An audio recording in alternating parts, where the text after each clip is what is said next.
ઉપસ્થિતિમાં ભારતીય જનતા પાર્ટીના રાષ્ટ્રીય અધ્યક્ષ શ્રી જેપી નડ્ડાજી અને રાજનાથસિંહજીની હાજરીમાં સંકલ્પ પત્ર કાલે જાહેર કરવામાં આવ્યો છે। 2024નો લોકસભાનું આ ઇલેક્શન એ સંકલ્પ પત્રના આધારે લગભગ 24 જેટલા મહત્વના મુદ્દાના આધારે અને એમાં મહત્તમ મોદી સાહેબની ગેરંટીના મુદ્દાઓનો સમાવેશ કરીને આપવામાં આવ્યો છે। સૌથી મહત્વના મુદ્દાઓમાં કેટલાક આપણી સાથે વાત કરીશ કે જેમાં કોંગ્રેસના સમયમાં આતંકવાદથી ગ્રસ્ત આપણા દેશ આજે સલામત એ દેશ બન્યો છે અને એ સલામતીની ગેરંટી મોદી સાહેબે ફરીથી આપી છે। આપ સૌ પ્રિન્ટ અને ઇલેક્ટ્રોનિક મીડિયામાં રોજ સમાચારો વાંચતા હતા કે આતંકવાદીઓના હુમલામાં નિર્દોષ લોકોના જીવ જતા હતા। આજે એ સમાચારો ત્યાંથી લુપ્ત થયા છે। એ મોદી સાહેબની મક્કમ નીતિને કારણે આ દેશને સુરક્ષિત રાખવાનો એમનો જે સંકલ્પ છે એના કારણે થયા છે। મોદી સાહેબે જે ગરીબ અને મધ્યમ વર્ગ માટે જે ફ્રી અનાજ આપવાની જે યોજના છે અને બીજા 5 વર્ષ સુધી લંબાવવાની પણ જાહેરાત આ સંકલ્પ પત્રમાં પણ કરી છે, એના પહેલા પણ કરી છે। આ દેશની અંદરના 70 વર્ષથી વધુ વયના જે સિનિયર સિટીઝન્સ છે એમને પણ આયુષ્યમાન કાર્ડનો લાભ મળે। કોઈ એમાં જ્ઞાતિનો બાદ નથી, 70 વર્ષથી ઉપરના તમામ લોકોને આ લાભ મળે એના માટેની પણ યોજના મોદી સાહેબે ગેરંટી એમાં આપી છે। જે રીતે દરેક સમાજને સાથે લાવવાનો અને સાથે લઈને ચાલવાનો એમનો પ્રયત્ન છે, સૌનો સાથ સૌનો વિકાસ, આ સૂત્રને યથાર્થ ઠેરવવાનો જે એમનો પ્રયત્ન છે એમાં મહિલાઓની સુરક્ષા, મહિલાઓના અધિકારોનું રક્ષણ, મહિલાઓના વિકાસ, એના માટેની અનેક યોજનાઓ દ્વારા મોદી સાહેબે આ દેશની બહેનોને ખાતરી પણ કરાવી છે।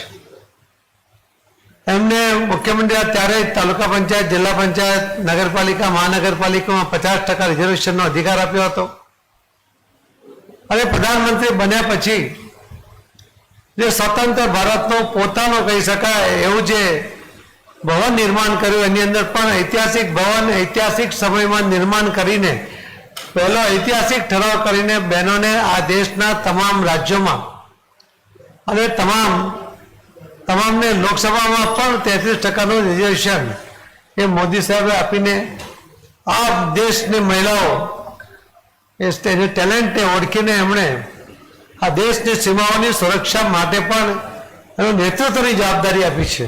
સુરક્ષાની જવાબદારી ફક્ત નથી આપી પણ નેતૃત્વ કરાય તો એ જવાબદારી આપીને એમણે આખા દુનિયાને બતાવ્યું છે કે ભારતની આ બહેનો, આ દીકરીઓ આ દેશની સીમાઓને સુરક્ષિત રાખવા માટે સક્ષમ છે। આ દેશના યુવાનોની ટેલેન્ટને ઓળખીને એમને પણ બેંકો લોન આપે, યુવાનો સ્વાવલંબી બને, વગર વ્યાજની લોન આપે, એ પ્રકારના અમને યોજનાઓ બનાવી। બેંકોનો પ્રશ્ન હતો કે આની અંદર ગેરંટર કોણ? ત્યારે દુનિયામાં એકમાત્ર પ્રધાનમંત્રી કે રાષ્ટ્રપતિ એવા છે કે જેમણે પોતાના દેશના યુવાનો પર ભરોસો કરીને એમને બેંકોની લોન તો અપાવી, વગર વ્યાજની પણ અપાવી અને ગેરંટર તરીકે પોતે નરેન્દ્ર મોદી સાહેબ જ્યારે એમણે કહ્યું ત્યારે એમના જે શબ્દો હતા કે આ દેશના યુવાનો ટેલેન્ટેડ છે, પ્રામાણિક છે, એ મહેનતુ છે, એ સ્વાવલંબી બનવા માંગે છે, ત્યારે એનો ગેરંટર હું નરેન્દ્ર મોદી પોતે છું। એમણે ખેડૂતો માટે આજ દિન સુધી કોઈ સરકારો યોજના નહીં બનાવી। એમણે દરેક ખેડૂતને જેનો 7/12માં નામ છે એમના કોઈ પણ અરજી કર્યા વગર, કોઈ પણ લાચારી પ્રગટ કર્યા વગર જે અન્નદાતા છે એને સન્માન મળવું જોઈએ એટલા માટે 7/12માં જેનું નામ છે દરેકને વર્ષે 6,000 રૂપિયા 3 ટુકડામાં એવા 11 કરોડથી વધુ ખેડૂતોને એમણે આ યોજનાનો લાભ સતત આપતા આવ્યા છે, એને પણ એ કન્ટિન્યુ કરવાના છે। એમણે આ દેશના ગરીબ, કોંગ્રેસના સમયમાં ઇન્દિરા ગાંધીએ ગરીબી હટાવવાનું સૂત્ર આપ્યા હતા પણ મોદી સાહેબે કોઈ પણ જાતનું સૂત્ર આપ્યા વગર એમણે આ 140 કરોડની વસ્તીમાંથી 25 કરોડ આ ગરીબ લોકોને ગરીબી રેખામાંથી સક્સેસફુલી બહાર કાઢ્યા છે। આ કોઈ સરકારનો સર્વે નથી, આ કોઈ મોદી સાહેબનો સર્વે નથી, આ યુનાઇટેડ નેશનમાં આખા દુનિયામાં જે સર્વે થાય છે એનો આ રિપોર્ટ છે। કે 10 વર્ષના શાસનમાં મોદી સાહેબે 25 કરોડ લોકોને ગરીબી રેખામાંથી બહાર કાઢ્યા છે અને બાકીના લોકોને પણ આવનારા દિવસોમાં બહાર કાઢવાના છે. 4 કરોડથી વધુ લોકોને મકાનો આપ્યા છે અને આવનારા દિવસોમાં 3 કરોડ વધુ લોકોને મકાન આપવા માટેની પણ ગેરંટી આ મેનિફેસ્ટોમાં, આ સંકલ્પ પત્રમાં આપવામાં આવી છે. આ દેશને એક જ ઇલેક્શન હોવું જોઈએ, વન નેશન વન ઇલેક્શન.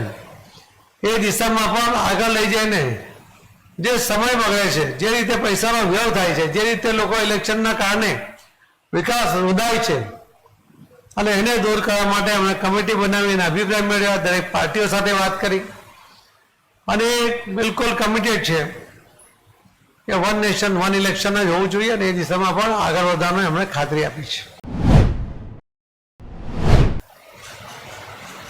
પ્રદેશના યશસ્વી અધ્યક્ષ શ્રી આર પાટીલજી, પ્રદેશના મહામંત્રી રજનીભાઈ, મુખ્ય પ્રવક્તા યમલભાઈ, પ્રદેશ મીડિયાના ઇન્ચાર્જ યજ્ઞેશભાઈ, જુબીનભાઈ, દેશ મીડિયાના સૌ મિત્રો, સૌને મારા નમસ્કાર. વિશ્વના સૌથી લોકપ્રિય નેતા, ભારતના યશસ્વી વડાપ્રધાન શ્રી નરેન્દ્રભાઈ મોદી સાહેબ, દેશના ગૃહ અને સહકારિતા મંત્રી શ્રી અમિતભાઈ શાહ, ભારતીય જનતા પાર્ટીના રાષ્ટ્રીય અધ્યક્ષ શ્રી જેપી નડ્ડાજી તથા સંકલ્પ પત્ર સમિતિના અધ્યક્ષ શ્રી રાજનાથસિંહજીને સર્વસમાવેશી, સર્વવ્યાપી અને દેશના નાગરિકોની આશા અને આકાંક્ષાને પ્રતિબિંબિત કરતો સંકલ્પ પત્ર રજૂ કરવા માટે ખૂબ ખૂબ અભિનંદન પાઠવું છું.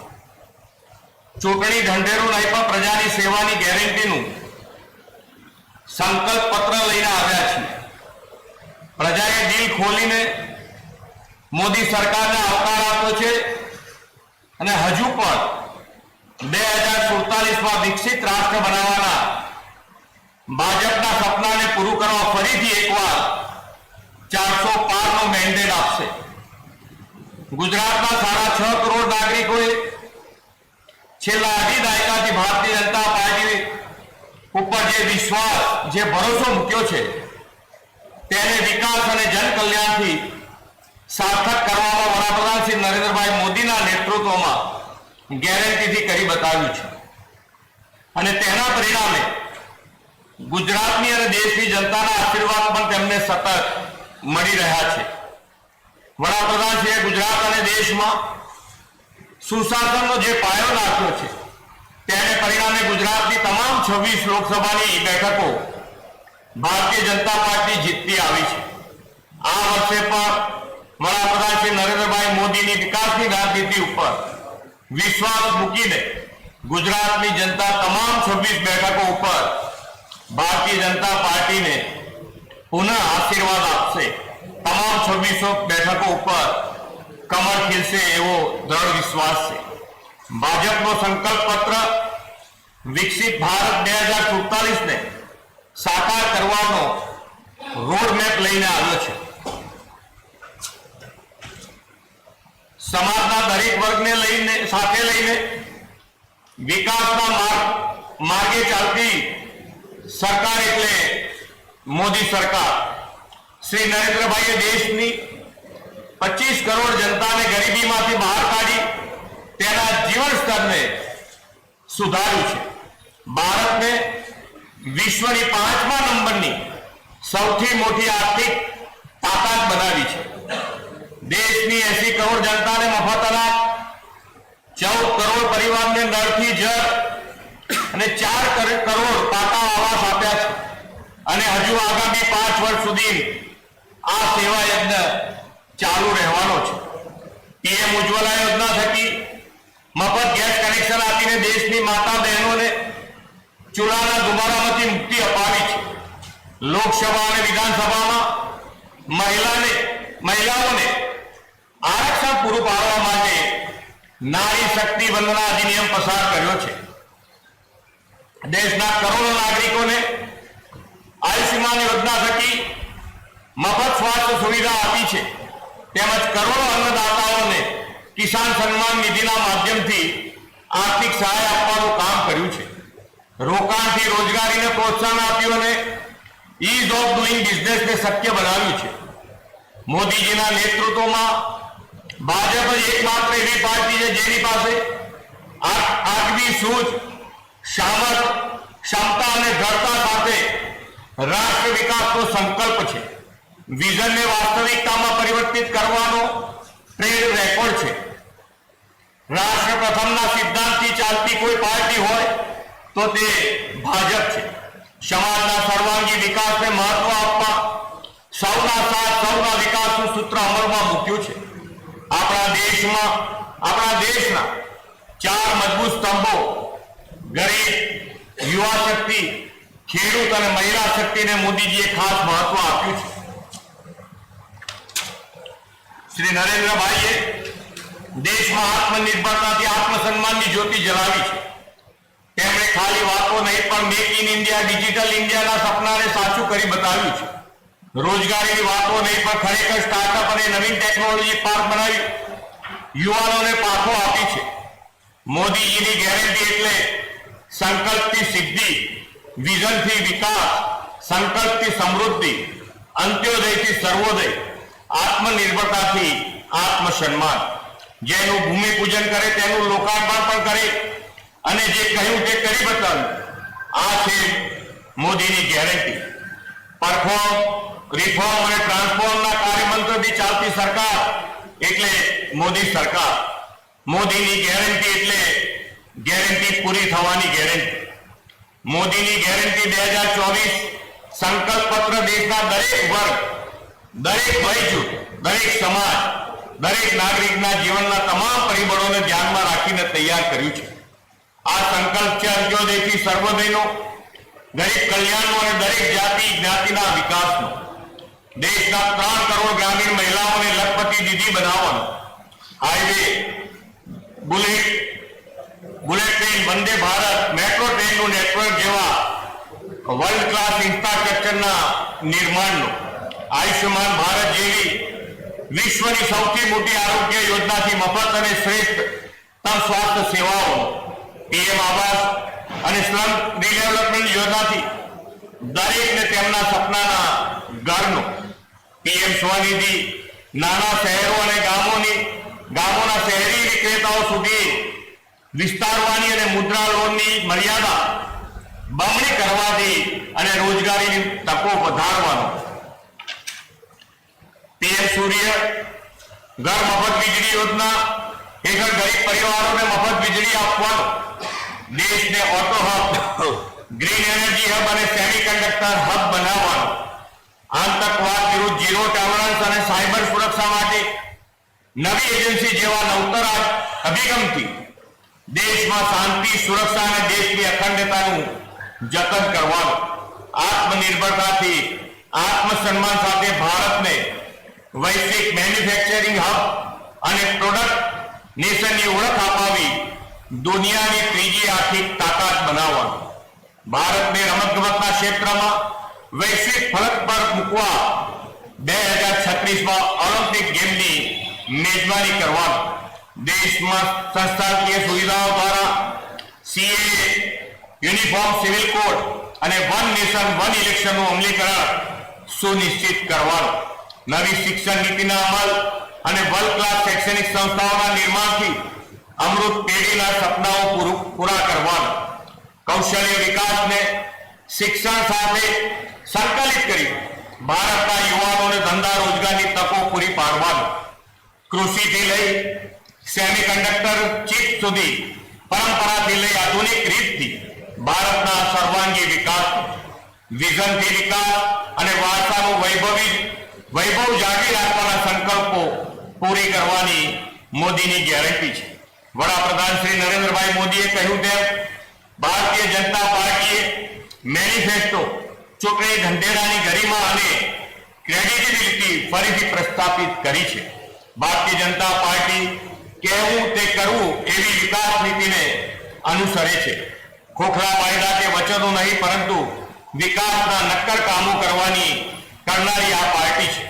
પાછલા 10 વર્ષનો મોદીજીના સુશાસનનો ટ્રેક રેકોર્ડ દર્શાવે છે કે ભાજપે જે કહ્યું તે કરી બતાવ્યું છે. એટલે જ હંમેશા દરેક ચૂંટણીમાં ભાજપના સંકલ્પ પત્રનો નાગરિકો આતુરતાથી રાહ જોતા હોય છે. ભાજપનો સંકલ્પ પત્ર ભારતીય જનતા પાર્ટીના સુશાસનનું વિઝન ડોક્યુમેન્ટ છે. આદરણીય વડાપ્રધાન શ્રી નરેન્દ્રભાઈ મોદી દેશની જનતા પાસે ત્રીજી ટર્મ માટે આશીર્વાદ માગી રહ્યા છે, ત્યારે આ સંકલ્પ પત્ર વધુ એક વખત જનતા માટે ગેરંટી કાર્ડ બનીને આવ્યો છે. ગુજરાત અને ગુજરાતની જનતા આ સંકલ્પ પત્રને મોદીજીની ગેરંટીને વધારશે. ગુજરાતના મતદાતા રાજ્યોની તમામ 26 બેઠક ઉપર કમળ ખીલીને મોદીજીના હાથ વધુ મજબૂત કરશે તેવા વિશ્વાસ સાથે વિરમું છું. अब की बार 400 पार, फिर एक बार मोदी सरकार, भारत माता की जय, वंदे मातरम. તો ઘડવાના બાકી છે, પણ જેને જરૂર છે એવા લોકોનો એમાં સમાવેશ થાય એટલા માટે કે સામાન્ય રીતે જે જરૂરિયાતમંદ લોકો છે 70 વર્ષ પછી કમાવાનું એમનો આવક ઓછી થઈ જાય, ઘરની પરિસ્થિતિ વીક હોય અને સામાજિક સ્થિતિ પણ એવી હોય તો એને મદદ મળે, એટલે મધ્યમ વર્ગને પણ આમાં જોડવા માટેનો પ્રયત્ન છે. એ તો હવે પેટા નિયમો તો બાકી છે, પણ જનરલાઇઝ આ બધું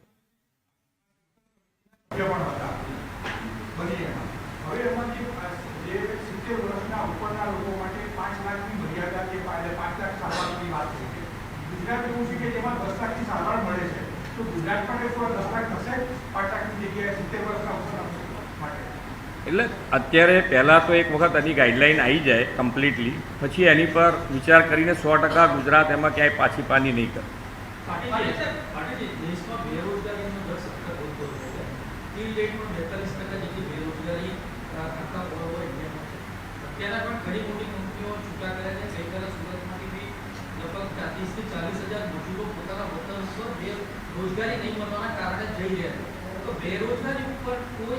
એ ગઈકાલની જે વાત તમે સુરતમાં કરો છો, સુરતના પ્લેટફોર્મ પર લગભગ 6,000 થી 7,000 લોકો હતા. એમને ઉનાળામાં એ વતનમાં જતા જ હોય છે, ઇલેક્શનનો ટાઈમ છે એટલા માટે પણ એ લોકો પોતાના વતનમાં પોતાને મતદાન કરવા માટેના વ્યવસ્થામાં પણ જતા હોય છે. અમે ફોન કર્યો હતો રેલવે મંત્રીશ્રીને, અમને પ્રધાનમંત્રીશ્રી પોતે કાર્યાલયમાંથી પણ સૂચના મળી.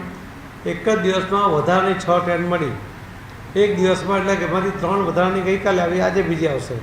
તો 1400 લોકો એક ટ્રેનમાં આવે છે, તો 14 4200 લોકો ગયા કાલે, બીજા આજે જ હશે. એટલે 50-60 હજાર લોકો હોય તો કેવો જ થઈ જાય.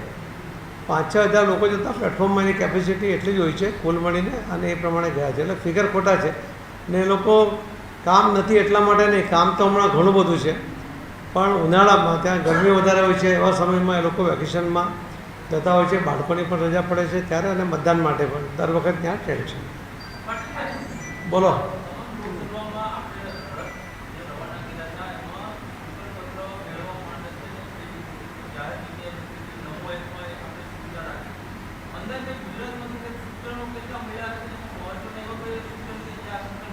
સૂચનો લોકો 1 લાખથી વધારે કેટલા 2 લાખથી વધારે સૂચનો આવ્યા, અને દરેક સૂચનો જે મેનિફેસ્ટોમાં લઈ શકાતા હોય એ તો મેનિફેસ્ટો એમને મોકલી આપ્યા હતા.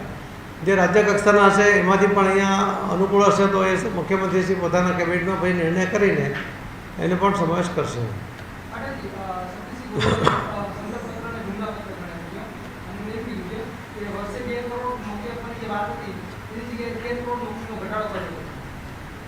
જો જે હમણાં મુખ્યમંત્રીશ્રીએ કહ્યું ને કે મેનિફેસ્ટો કે ચૂંટણી ઢંઢેરો, આ બંને શબ્દ માટે લોકોને એક નફરત હતી. કોંગ્રેસે એની વિશ્વસનીયતા એ શબ્દની ગુમાવી દીધી હતી. એમણે જ્યારે પણ જેટલા વચનો આપ્યા ક્યારેય પૂરા નહીં કર્યા. મોદી સાહેબે 1980થી ભારતીય જનતા પાર્ટી જેટલા ઇલેક્શન લડી અને દરેક ઇલેક્શન વખતે જે મેનિફેસ્ટોમાં મુદ્દા આપ્યા, મોદી સાહેબે એમના સમયમાં રામ મંદિર હશે, 370ની કલમ હશે, 3 તલાકના કાયદા હશે, એવા મુશ્કેલ એ પણ મુદ્દાઓને એમણે પૂરા કર્યા છે. અને એટલે જ અમે એને ચૂંટણી ઢંઢેરો કે મેનિફેસ્ટો નથી કહેતા, અમે એને સંકલ્પ પત્ર કહીએ છીએ કે આ સંકલ્પ છે કે આ કામ પૂરા કરવાના છે. આ મોદીની ગેરંટી છે. તમે ગઈકાલના એમાં પણ તમે જોયું હશે તો સંકલ્પ પત્રમાં સૌથી વધારે ગેરંટી એટલે ખાતરી આપવામાં આવે છે, વચનો નથી આપતા. વચનો આપો તમે ત્યારે કદાચ વચન થાય કે ના થાય એટલે કોઈ ગંભીરતાથી નથી લેતું, પરંતુ મોદીની ગેરંટી છે અને બહુ જ ગંભીરતાથી દેશના લોકો પણ લે છે. રાજકોટમાં ક્ષત્રિય સમાજે એવું કહ્યું કે રાજકોટના ઉમેદવાર બદલવામાં નહીં આવે તો ગુજરાતની 26 સીટો પર અસર જોવા મળશે. આજના મેનિફેસ્ટોમાં એ મુદ્દો નથી, બીજો કોઈ મુદ્દો.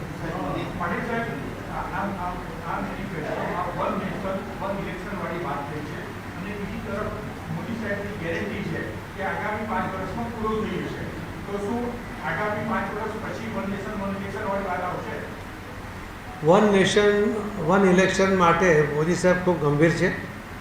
એમણે આંકડાકીય રીતે પણ કે કુલ મળીને કેટલો ખર્ચો થાય, એક જ ઇલેક્શન થાય તો કેટલા પૈસા બચે, કેટલો સમય બચે, તમારે ત્યાં આચારસંહિતા હોવાને કારણે જે વિકાસ અટકે, કેટલા બધા અધિકારીઓના કેટલા બધા દિવસો એ કામમાં રોકાવાના કારણે એ લોકોનું કામ ના કરી શકે, એ બધા જ આંકડાકીય માહિતી એમણે દરેક પાર્ટી સાથેની ચર્ચામાં પણ કરી જ છે. અને ગંભીર છે એટલા માટે એમણે પૂર્વ રાષ્ટ્રપતિ એમને અમિતભાઈ શાહ સાહેબને એમને જોડીને એ કમિટી બની એમને પણ પોતાના સજેશનો એ ઇલેક્શન કમિશનરને પણ આપી દીધા છે. અને આ ગેરંટીમાં આજના જે સંકલ્પપત્રમાં એ મુદ્દાને પણ ગંભીરતાથી જ લીધો છે. એટલે જેટલું બને એટલું ઝડપમાં એ લાવવાનો પ્રયત્ન રહેશે. ધારાસભ્યો જે રાજીનામું આપી દે છે અને પછી બીજા પક્ષમાં જોડાય છે અને એના લીધે જે ચૂંટણીનો વધારાનો ખર્ચ આવે છે એ બાબતે એ ચૂંટણી ખર્ચ ઓછો કરવાનું કોઈ વિચારણા કરી આ વન નેશન વન ઇલેક્શનમાં એ મુદ્દાને પણ આવરી લઈશું કે શું કરી શકે. હા બોલો ચાલો. माननीय मुख्यमंत्री संसद सत्र दौरान दरमियान एक बात जय विश्वास की 24 बैठकों મળશે એ દોરાવી નાગરિક તરીકે અમારા તરફથી અમારા મોઢામાં કહી શકાય. પણ મુદ્દો એ છે કે 12 કલાક થયા છે રાજકોટના ક્ષત્રિય સંમેલન સરકાર કે પાર્ટી એમને કોઈ આ મુદ્દો 24 બેઠકોની જ્યારે વાત કરવામાં આવી છે ત્યારે કોઈ અસર થાય એ પ્રકારે કઈ એમના આગેવાનો સાથે ભારતીય જનતા પાર્ટીના પણ ક્ષત્રિય સમાજના આગેવાનો પણ મુખ્યમંત્રીશ્રી પોતે, હું, હર્ષ, અમે બધા જ એમની સાથે સંપર્કમાં છે. એમની સાથે વાત ચાલી રહી છે અને એનો સુખદ નિવડો આવે એના માટે અમારો પ્રયત્ન છે જ. અમે એના માટે ગંભીર છીએ.